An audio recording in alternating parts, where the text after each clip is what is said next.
Čusk. Chtěl bych říct, že mám fanpage.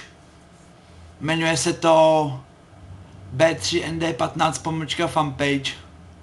Když tak dám do popisku odkaz. Můžete ještě psát pořád, co byste chtěli, abych točil. A jeden můj felák říkal, co si... napsal to do komentáře, že bych chtěl vědět něco jako v tom smyslu, že... Moment.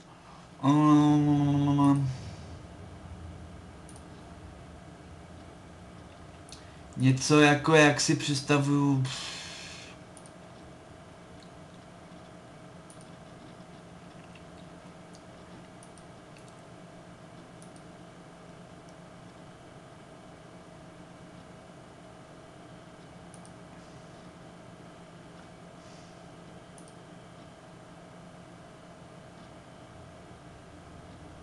No, je to tak nějak jakože...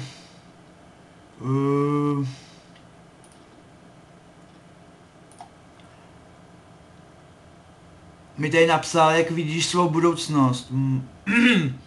Jak vidím svoji budoucnost, takže svoji budoucnost vidím následovně.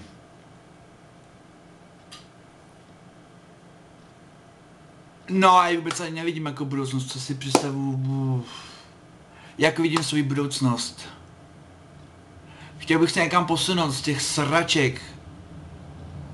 No, to je zatím to, co vidím. A...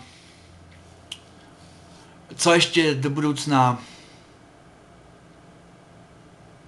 No prostě se nejdřív potřebuji vyhrabat z těch sraček. Za prvý, za druhý a za čtvrtý, to je to samý. A...